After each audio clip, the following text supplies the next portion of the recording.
right here. Thank you.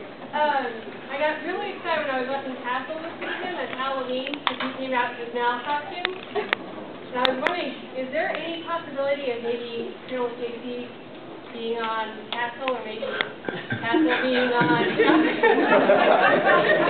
That's really cool. No.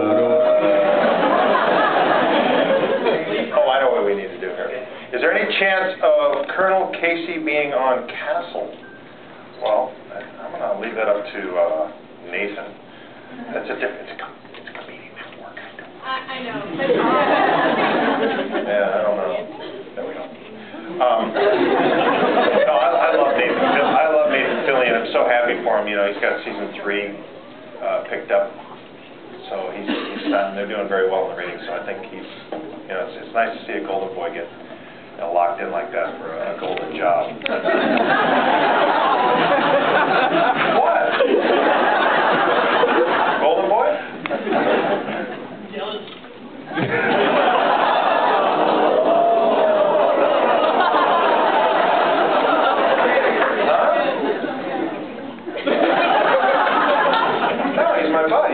That's the one thing. That's the one thing about Hollywood that I'm so glad that I spent my first few years after I left New York, after I left Chicago in New York, because in New York the theater community is very supportive of each other, and I learned that that's what you need to do. Because if you're not going to get a job, that's okay. The community is such in New York that it's so competitive that you know you're probably not going to get most of the jobs, and you're not going to get most of the jobs anyway, but there was just this sensibility of, hey, I heard about this, what have you heard about? And there was this sharing, and Hollywood's not like that. It's like, oh, I haven't heard of any jobs. Oh. So, you know, I root for my buddies. And we're different types. We're different types anyway. Back here against the wall. Do you prefer screen or voice acting? Screen or voice acting? Screen or voice acting? Well, voice acting's easier.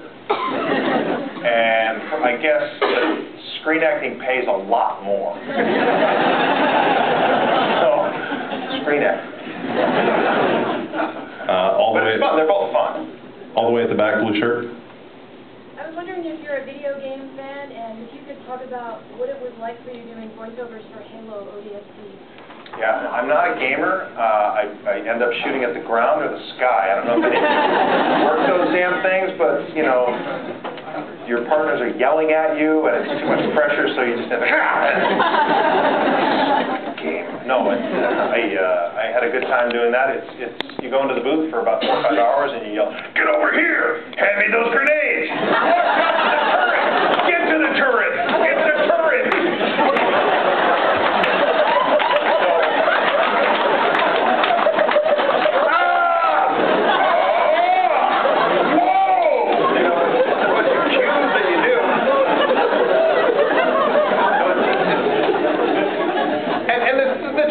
Commit to it and have fun.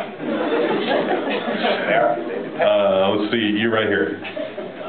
What was it like working with Mr. T and the rest of the cast at DC Cast? Oh, DC Cast!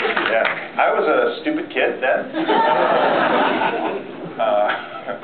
Thrown into this blender of some of the wackiest comedians and personalities going. I mean, this was, I guess, season 2 of the A-Team. Mr. T was the biggest star in the world that year, and I remember he was very kind to me. He would call me Abbott. My name's Adam. He goes, I know, I'm going to call you Abbott anyway. Because you can't argue with me. And then he would chuckle. He would go,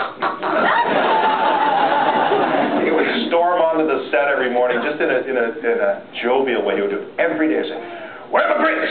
Where are my grits at? You can't expect a man to work and can't eat no grits, you know. So he had this sort of self-deprecating, mocking humor of himself. He knew he was the biggest star in the world for that moment in time, and he recognized it. So that was great. And Gary Busey was really at the height of his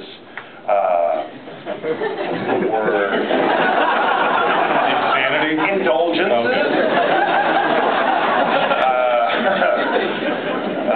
But I got to meet some some great guys. You know, Paul Rodriguez was great. The Barbarian Brothers are great. We had this wacky Charlie Barnett, who the first time I saw Charlie Barnett, he was this street comedian in New York when I was living in New York. First time I saw him, again, another self-deprecating guy. He was hanging out of a tree in Washington Square Park going, "Ooh, ooh, ooh, I am a monkey! I am a monkey!" And he would get down, and he would jump down, and he would do this crazy street rap, wired to the gills, and he was hilarious. And he passed away a few years ago, so that was too bad. But we had a great time. Stories. There's some stories about him behind the scenes that I just can't. Let's take about 3 more questions, all the way in the back of the brown.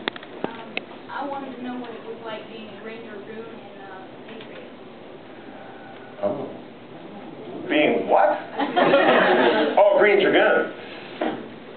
Yeah, Captain Wilkins.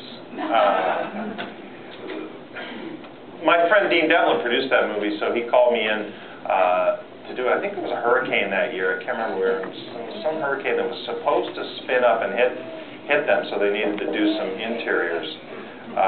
It ended up missing us completely. So I got there one day, and I started working the very next day with Jason Isaacs, who was a brilliant actor. And I walk into the first day on the set, I'm working with him, and he's drilling right in. I mean, you've seen Jason Isaacs' eyes. The guy drills in on you. Oh, okay. I'm going to have to fall back on some old techniques. Don't do anything. Don't move. And it was wonderful to learn about the history of the Revolutionary War. The guys who were the recreationers were wonderful. They spent time camped out in the mud. After a while, they got sick of it. A lot of them just sort of retreated out and left. I mean, it was a great cast. It was wonderful. I thought it ended up being a little clean looking, and I wanted to see the movie with a little more time spent with Mel and his merry band of thugs, and maybe too much romance on the beach and the marriage thing left a little too long. But And it has an extended cut on DVD, too.